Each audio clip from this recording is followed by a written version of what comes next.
Good afternoon for Blockspeak. Delighted to announce almost regular guest now for the third time, John Mcafee of No Fixed Abode is currently with us. We don't know where he is. He'd probably have to kill us if he found us. And I'm kind of serious. All is well here. Your host today, me, has the first hangover for about 3 or 4 months. A long story, but I deserved everything that happened to me. So, John, how are you? How's lockdown? We haven't spoken for a month or so. Well, listen, we're in Belarus and we're not locked down. We're just living free. 70% of the world did not lock down, just totally ignored the coronavirus. Belarus is one, Sweden's one, Japan. None of those had any problems. People point to Sweden going, yes, but they have 5 times as many deaths as the rest of the world. Well, they have 5 times as many deaths of the flu. They're far north. Both the flu and coronavirus are cold weather viruses. But the rest of the world, we had no problem in Belarus. None. He's been quite outright, the president, hasn't he, about... I'm sorry? He's been quite outright, the president of Belarus, going to football matches have been taking place and everything, right? Yeah, no, nothing's changed. Nobody wears a mask. People party and collect in public, just like in Japan. Yeah, absolutely. Japan. Okay, so everybody got on Japan because they ignored the coronavirus. So they said, okay, we're declaring a state of emergency. But nothing changed. No laws changed, no demands, nothing. It was just for the rest of the world. They've declared a state of emergency. But nothing changed. Nothing changed in 2/3 of the world. It's just the idiot countries, America, for example, Britain, where the leaders are completely disconnected from reality, that imposed lockdown. And those countries suffered the worst. America suffered worse than anybody. But what about this? Well, I don't think it's the second wave, but what about the kind of the second of the first wave in America, since everything's been opened up? Everyone's been infected, though, right? If you go to the World Health Organization, the death has been flat for 2 months worldwide. You're never going to get rid of this, people. I mean, it's going to be with us forever, like the flu. I don't know why everybody's concerned. Do you realize that not much more than 500,000 people worldwide have died? Now, the press goes, oh, staggering numbers. Do you know how many people die every year from pathogenic diarrhea that you get from touching people? 2.5 million. Do you know how many people died of the flu last year? 730,000. This is it's a nonsense, idiotic problem. We have no problem with this. And how many people under the age of 50 have died? 17 in the world. In half a year, people wake the fuck up. We do not have a pandemic. We have no goddamn problem. Yeah, the old people in their 70s like me, yeah, it kills some of them. Yeah. But not as many as diarrhea killed or the flu killed. I think it's become a point of like policy and people's decision making, right? Just for example, just for example, here in the UK, nobody's been able to go to a pub for 3.5 months. This country was built on pubs, right? Of course. More people will fucking die in the stampede to get to the pub than to die of the virus. I have no clue. And so to finish, they've decided after 3.5 months, with all the clubs locked down, that they're going to let us go to the pubs on Saturday, this Saturday. Oh, now, really? Where is there any sense in that? Because everyone's going to go mad. They're already calling it Super Saturday. And then everyone will come back to the pub at midnight and there'll be nowhere to go. There's going to be riots. There's going to be police. There's going to be untold sexual diseases. Again, it's just insanity. It's insanity. I enjoy being in a sane world like Belarus. I'm sorry. When did you announce you were in Belarus? I didn't know where you were. A week ago. Oh, okay. Was there a reason for that? Yeah, because in a month I'm going to be announcing an extremely important event coming up. And oh, really? At that point, people will know where I am and what I'm doing. And did But I? listen, here's the issue. Belarus is never going to cooperate with America. Never. You know this, okay? Um, and the fact that I am wanted by the IRS, the Internal Revenue Service, for refusal to pay taxes for 11 years. I've refused. I'm not going to do it. Never going to do it again. Makes me kind of a local hero here. Oh, right. So, So I sometimes, John, with all due respect, right? When Idi Amin was kicked out of Uganda, do you remember those days? I You do. know what I mean? And he went on a mission for a country to look after him, and everyone said, "Fuck off, you know, you're not coming here." And he went to Right. about 10 countries, and I think it ended up in Saudi Arabia, right? I Right. sometimes think about you. It's like, well, you've got to South America, you've got to the Dominican Republic, now you're in Belarus. Where the fuck are you going to end up? You know what I mean? Well, listen, keep in mind the Caribbean, all those countries in the Caribbean are just satellite offices of America. America says do this and they jump, with the exception of Cuba. And when we're in Cuba, I don't know if we told you the story already, that we'd been there for 2 months. This was last year. And the Cuban government came and grabbed Janice and I, took us to an army base. A general came in and said, "My apologies, but the United States has demanded that we return you to America. We're disinclined to do that. However, you are now a serious problem for us. You have 72 hours to get out Right. of Cuba and never return." But Cuba is the only country that we went. Then we went to the Dominican Republic. We were arrested before we got off the boat. Yeah, yeah, What yeah. did they say? You've got to go back to America. No, America's got a long arm. They don't have a long arm in Eastern Europe. I promise Yeah. you that. Which other countries would you consider living in? I mean, out of the reach of that long arm. Would you live in Russia? In where? Russia? Nah, I don't think so.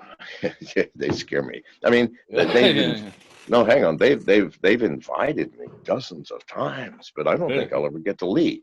All right, Yeah. because I know too much. You understand? Yeah, absolutely. I mean, I founded the world's largest computer company and the first computer security company, and the world's first computer security company. All of my clients were the U.S. government, the CIA, the NSA, the Secret Service. Do you know anything about Eugene Kaspersky Labs? I mean, they were a Yes, rival, right? absolutely. He's one of the smartest men I've ever encountered. Yes, It's of course I I've know met, Eugene. I've met Pardon? him. I've met him a couple of times. I've met him. I've always liked him, but there's always talk that Kaspersky, is spying on us, like Huawei, 5G, and all that stuff. Do you think that stuff's true, or is it just Of course, he's in Russia, for heaven's sake. Let's get real, people. what was I thinking? No, well, is he free? Is he wandering the streets? Is he still alive? Of course, he's working Yeah, to do this. Let's wake up, folks. I had a call with a quite prominent Russian about 3 or 4 years ago, and he's a very, very funny man. He was the guy that won the Olympics sorry, the World Cup for Russia and the Winter Olympics. And we're having a conversation. He said, Monty, he goes, just because I am Russian and I travel, everybody thinks people like me is fucking KGB. And he left it about 3 seconds. He goes, well, actually, most of us are. Do you know what Yeah, I mean? well, of course they are. Of course they are. Listen, how long ago were we in Bucharest, baby? Janice? How long ago were we in Bucharest? Well, whatever. So 2 years ago, I think we were in Bucharest, and I keynoted a security conference there, and the host took us all around, and one of the other presenters there made friends with. He was Russian, and he admitted to being the person who hacked. Um, Actually, I should stop. Forget it. Yeah. No, Anyway. carry on. No. Forget it. All right, fair enough. So you've got an event to announce, which has that got anything to do with Ghost Coin? Oh no, yeah, we've announced the Ghost coin. Sure, Ghost is up and running. The mainnet went live last week, so we've got the Ghost. We have an entire privacy ecosystem. We've got the Ghost coin, we have the Ghost decentralized distributed exchange where you can exchange. We don't ask for any information, not your email, not your name, no documentation, unlike all centralized exchanges. And I announced 2 weeks ago about the Ghost phone system. We're in beta test, and we're operating in 35 countries. It works only with the latest phones, the Samsung S20 and above, Google Pixel, the iPhone X, whatever. Any phone that will support eSIMs, which are emulated SIMs. Yeah. The beauty about the eSIMs, it was built for people like me. So we have a phone system that in every cell tower in England, most of Western Europe except for Portugal, all of America, we're not in Canada yet, Australia, 35 countries now. We will be up and running by September in full thing. A total privacy phone where we, first of all, when you sign up for our system, there's no signing up. You just send us some Bitcoin or send us a credit card. We send you a scan code. You scan, you are instantly now live on the Ghost network. Does anyone know you're there? Is it anonymous?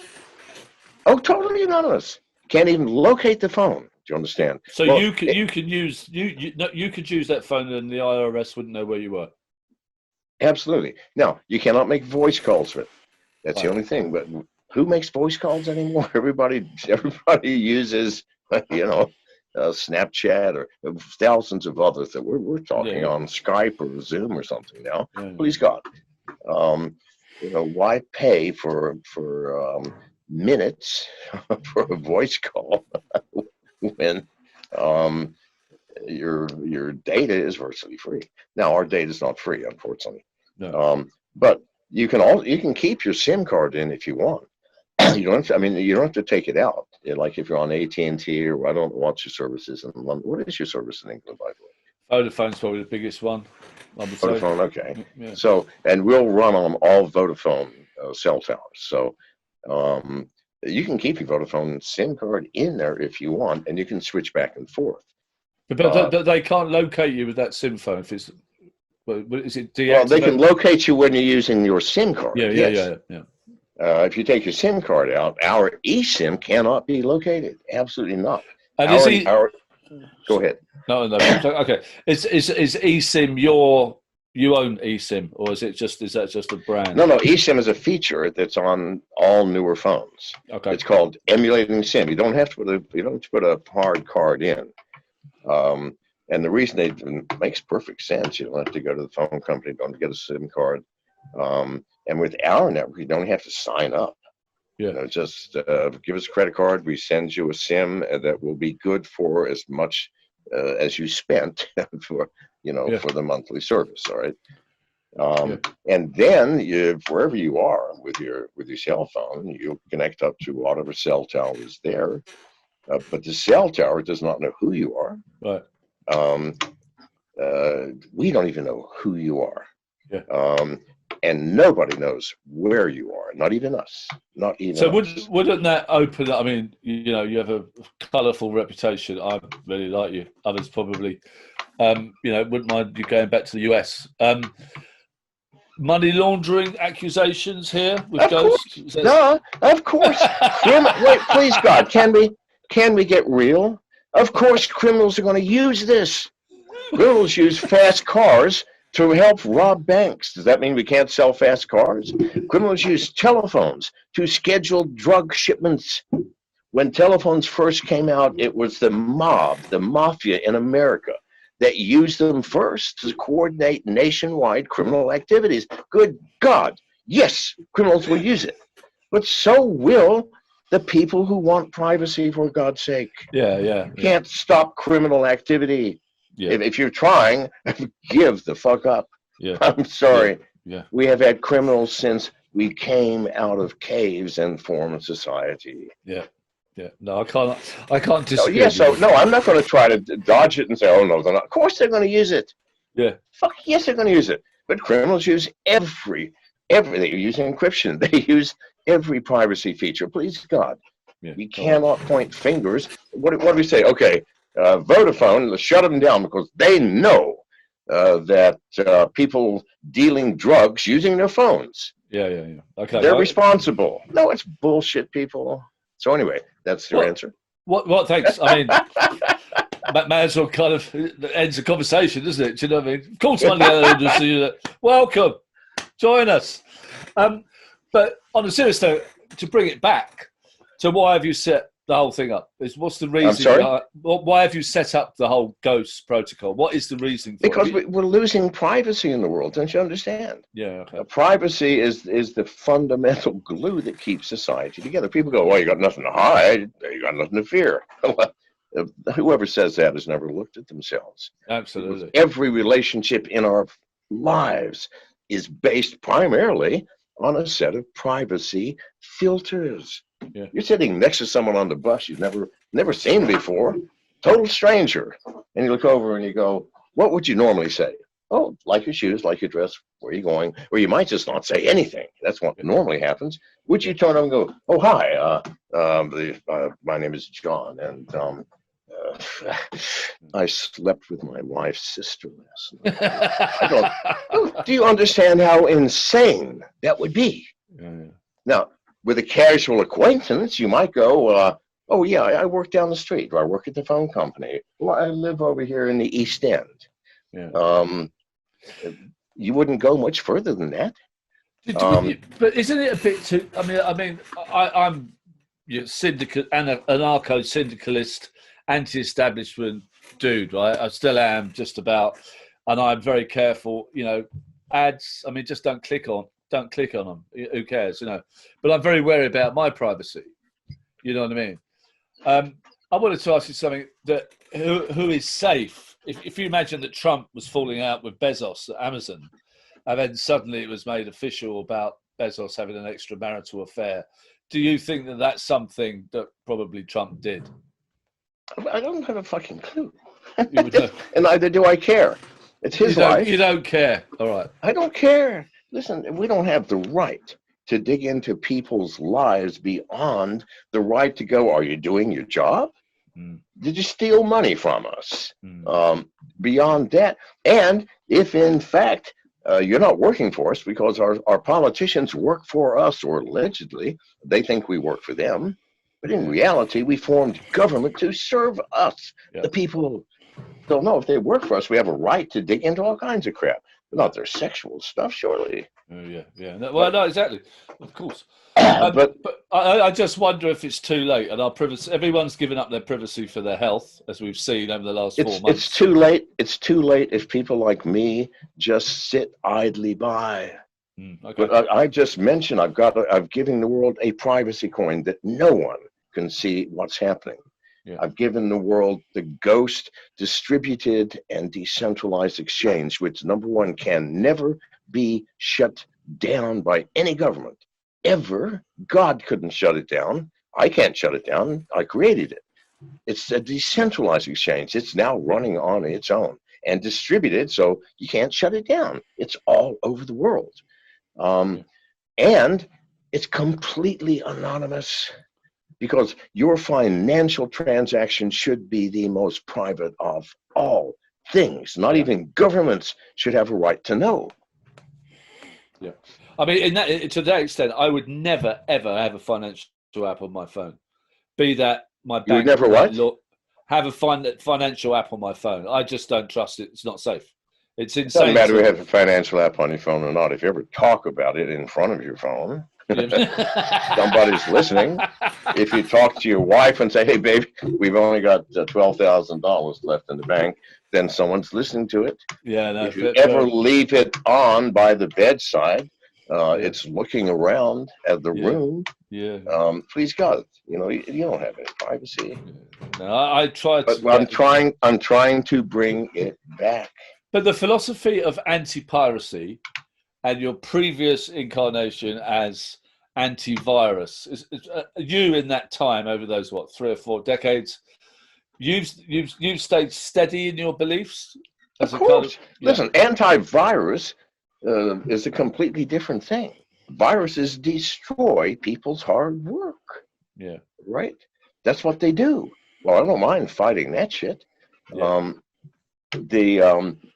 Trying to fight people's ability to stay hidden, well, God damn it, they got a right to do so.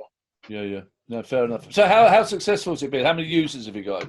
How can you verify users, or are you not interested? Impossible to know. I mean, it's a privacy coin. But I do know this: we're doing about $1 million a day in trade in the various exchanges, and we will soon be putting it on our own Ghost X exchange, the distributed exchange. So that's the decent, yes. Yeah, that we just signed a deal with. Well, not we, but Disneyland in Hong Kong will be using it in all of their vending machines, so you can buy whatever. Really? Yes, in Hong Kong. Read it, check it, Google it. It was in Asia Today. No newspaper. Way. Yes, front page of Asia Today. That's got a certain amount. And their headline was, "Ghost is haunting the machines in Disneyland Hong Kong." Okay. We're signing a deal with Dubai and the Saudi family. No, I mean, trust me, this is the best thing since sliced bread. Yeah. I mean, Monero is a privacy coin, but the problem with it is, if you ever want to get out of Monero, like, exchange it for cash or something, you're screwed. But you can only do it on a centralized exchange, which is under the thumb of all governments. They can just get a subpoena and say, okay, who was that motherfucker? But not on our exchange. And Monero will not run. Unfortunately, it's an older technology, beautifully private. I'm not dissing it. Do you need the money? Are you rich? I don't need the money, of course not. Are you rich as fuck? I'm not telling anybody how much money I'm rich or poor.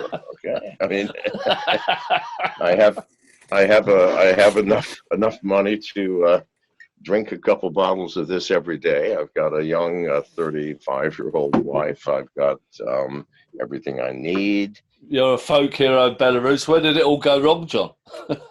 Nothing went wrong. Exactly. Everything is right. No, you think something went wrong because I'm running from a corrupt government? No. I'm sorry. There was a footballer called George Best.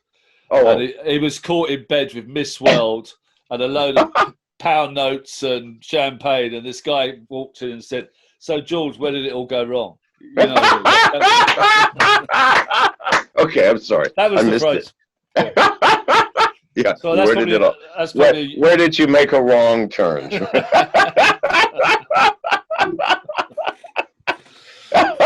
We have time for one more question. I'm so sorry. One more question. I've got to list it. One more question. I'm actually really... you don't have to ask anything. We can just shoot the shit for another 2 minutes. You got any jokes? I'll give you a couple of jokes. What did Yoko say when John Lennon died? Fuck, I don't know. Oh no. And I know you used to go to whale sex parties, but let me give you a southwestern farmer's joke, shall I? Excellent. All right, so, and I'm going to do it in the farmer's accent. All right, so now there's a farmer, and farmers don't go to town very often. Some of them never get to town. They marry the farmer's daughter, the next farm over, and that's it. But here's a farmer, never got married and never had sex. So, he was talking to his friend, said, Ben, you need to get out there and find out what sex is about. And he goes, I don't know how to do that. He goes, well, go into the city and there is the red light district and you pay a woman and you have sex with her. He goes, really? Well, I'm going to go this Saturday. So Saturday, he goes to town, goes to the red light district, finds a woman, goes to the hotel. They got a deal for the money. She says, well, what do you want to do? He goes, well, I don't know, ma'am. I mean, I just don't know. What do you recommend? She goes, well, most men like 69. Goes, well, okay, ma'am, that's fine with me. So they get naked and get in position, and she passes gas. He goes, whoa, man. And she does it a second time and a third time. And finally, he gets up and says, ma'am, no offense, but I just don't think I can take 66 more of these. It was like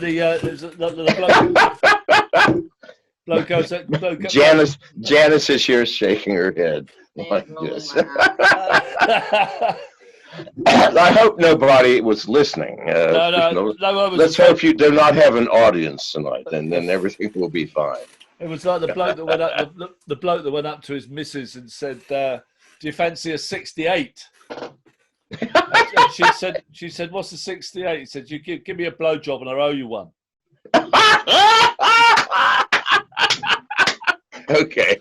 With that, I must leave you. Absolutely. We should be in a bar, John. Hopefully we will be in the next I would love to be in a bar with you guys. I think we probably have a fucking blast. All it's right? always good to see you. And again, anytime, just contact Janice and say, I will do that. We're missing some weirdness. Can you schedule us with John? All right.